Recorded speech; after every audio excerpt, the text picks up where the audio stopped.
सामाजिक अनुसंधान किसे कहते हैं? तो सामाजिक अनुसंधान को समझने से पहले अनुसंधान किसे कहते हैं ये समझना ज़रूरी है। अनुसंधान को इंग्लिश में रिसर्च कहते हैं।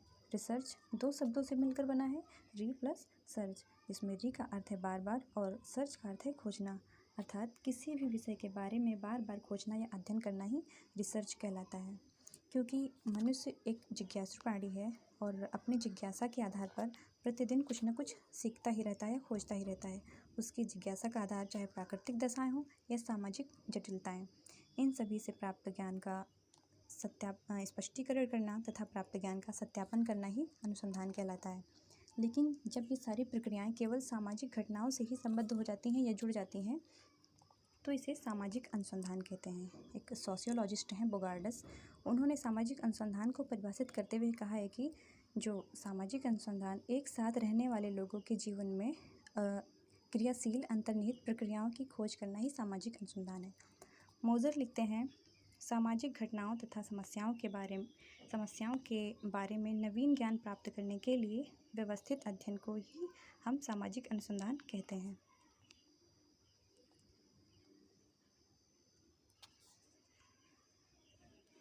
सामाजिक अनुसंधान के उद्देश्य। तो अलग अलग समाजशास्त्रियों ने सामाजिक अनुसंधान के अलग अलग उद्देश्य बताए हैं। सैटली, जहोदा तथा इनके सहयोगियों ने सामाजिक अनुसंधान के दो उद्देश्य बताए, एक सैद्धांतिक अथवा बौद्धिक उद्देश्य और दूसरा व्यवहारिक या उपयोगितावादी उद्देश्य। तो सैद्धांतिक अथवा बौद्धिक उद्देश्य में जो नए तथ्यों की खोज करना, यानी इसमें नए तथ्यों की खोज की जाती है जिससे नए सिद्धांतों का निर्माण किया जा सके और जो पुराने नियम, तथ्य और सिद्धांत हैं उनका पुनः परीक्षण कर सत्यापन किया जा सके। और इसके द्वारा उन नियमों का भी पता लगाया जाता है जिससे समाज में अनेक प्रकार की समस्याएं या घटनाएं घटित होती हैं। और जो व्यवहारिक या उपयोगितावादी उद्देश्य है, क्योंकि ऐसा कोई सिद्धांत ही नहीं है जिसका कोई उपयोग ही ना हो, प्रत्येक सिद्धांत का कोई ना कोई उपयोग होता है। और इसमें जो है समाज की विशिष्ट समस्याओं का समाधान किया जाता है और सामाजिक तनाव को दूर करना इसका उद्देश्य होता है। यानी कुछ ऐसे सिद्धांत होते हैं जिससे सामाजिक तनाव को दूर किया जाता है, जैसे कि जाति प्रथा, सांप्रदायिकता, क्षेत्रवाद आदि ये सभी हैं जो राष्ट्रीय एकीकरण में बाधा उत्पन्न करते हैं। तो इनके लिए भी ये अनुसंधान किए जाते हैं। और सामाजिक संगठन को दृढ़ता एवं स्थिरता प्रदान करने के लिए भी अनुसंधान किए जाते हैं।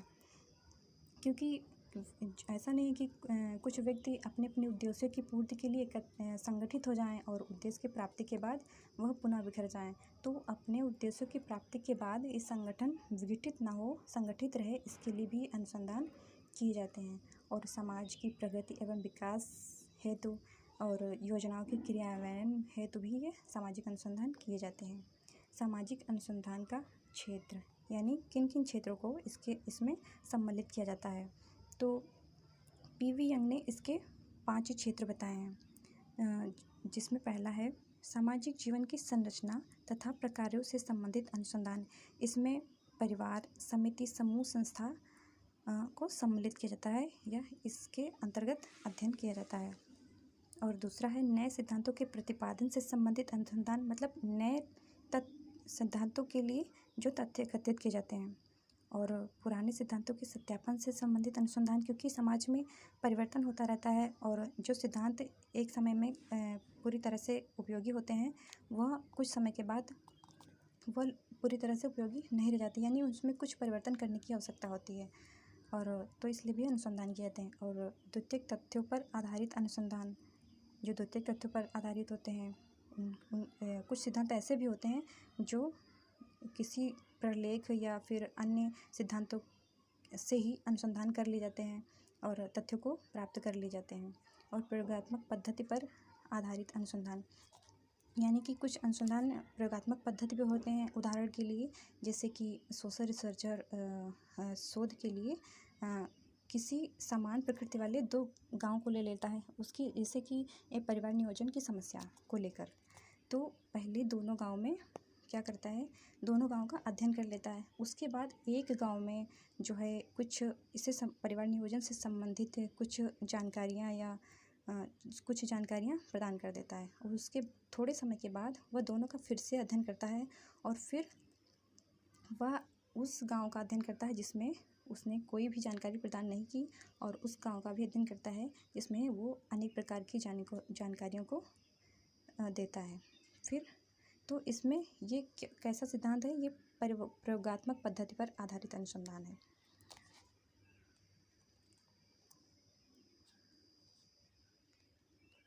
सामाजिक अनुसंधान के चरण। तो सामाजिक अनुसंधान की, क्योंकि सोशल रिसर्चर को इन सभी चरणों को ध्यान में रखकर ही रिसर्च करना होता है। तो इसमें सबसे पहले उसे जिस भी समस्या या जिस भी विषय के बारे में खोज करनी है, रिसर्च करनी है, उसका चुनाव कर लेता है। और इसका दूसरा चरण है संबंधित साहित्य का अध्ययन, यानी कि उसने जिस विषय का चुनाव किया है उसके बारे में जो अन्य सिद्धांत दिए गए हैं दूसरों के द्वारा, उनके विचारों और उनके जो निष्कर्ष हैं, उनमें जो कठिनाइयाँ हैं, उनका भी अध्ययन कर लेता है, जिससे कि अध्ययन कर लेना चाहिए, जिससे कि उन समस्याओं का सामना उसे न करना पड़े और उससे अपने उद्देश्य की प्राप्ति हो सके। और इकाइयों का निर्धारण एवं स्पष्टीकरण, यानी कि उसको सोशल रिसर्चर है, उसको जो इकाइयाँ उसने, यानी जो समस्या का चुनाव उसने किया है वो स्पष्ट होनी चाहिए।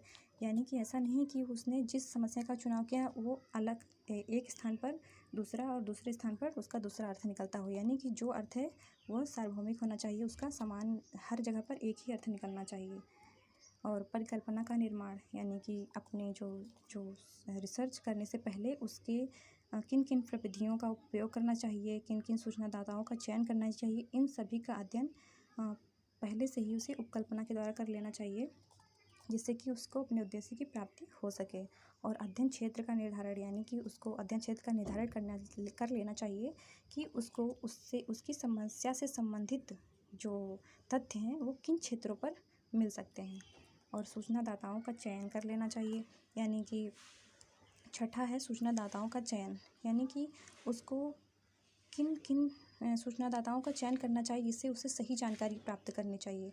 अर्थात विषय से संबंधित समस्या से संबंधित व्यक्ति से ही उसे सही जानकारी प्राप्त हो सकती है।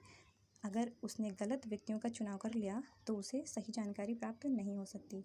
सूचना के स्रोतों का निर्धारण, यानी वो किन किन स्रोतों का निर्धारण करेगा, यानी सूचना प्राप्त करने के दो स्रोत होते हैं, प्राथमिक और द्वितीयक।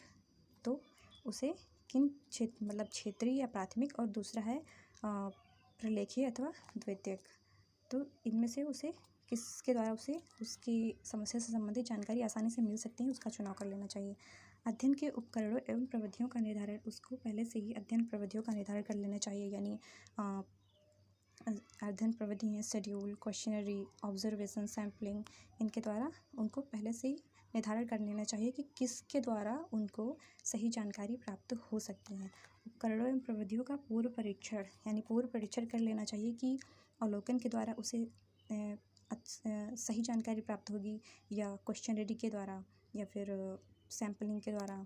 फिर तथ्यों का एकत्रीकरण करना, यानी कि जो सोशल रिसर्चर है उसको जो है तथ्यों को एकत्रित कर लेना चाहिए, यानी कि जो तथ्य सोशल रिसर्च को पक्षपात होकर, यानी कि जैसे तथ्य उसको प्राप्त होते हैं उनको उसी रूप में ही लिख लेना चाहिए। और उस तथ्यों का संपादन, संकेतन, वर्गीकरण एवं सारणीयन, यानी तथ्यों को कुछ जो त्रुटियां हो जाती हैं उनको सुधार कर लेना चाहिए जो तथ्य प्राप्त किए हैं उसने, और उनको संकेतन, यानी कुछ व्याख्यात्मक प्रश्न या उत्तर होते हैं उनको कुछ संकेतों या अंकों के द्वारा उसको संकेतन कर लेना चाहिए उनका। फिर वर्गीकरण, यानी जो समान प्रकृति के जो वाक्य होते हैं, तथ्य होते हैं, उनको अलग अलग भागों में बांट लेना चाहिए। और फिर सारणीयन, मतलब उनको संख्यात्मक रूप से सारणीबद्ध कर लेना चाहिए, इसे समझने में आसानी हो।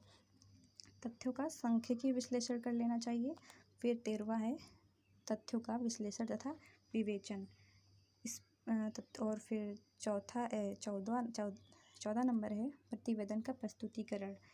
और जो सामान्य निष्कर्ष इसी में ही दिए जाते हैं, यानी जो इसको प्रतिवेदन का प्रस्तुतिकरण, इसको 3 भागों में बांटा जाता है। पहले में जो है इसके प्रथम भाग में जो पद्धति शास्त्रीय परिप्रेक्ष्य का या अवधारणाओं को स्पष्ट करना होता है। और दूसरे भाग में जो है कार्यात्मक संबंध की व्याख्या की जाती है। और तीसरे भाग में सामान्यीकरण या सैद्धांतिकरण, तीसरे भाग को सामान्यीकरण या सैद्धांतिकरण कहते हैं।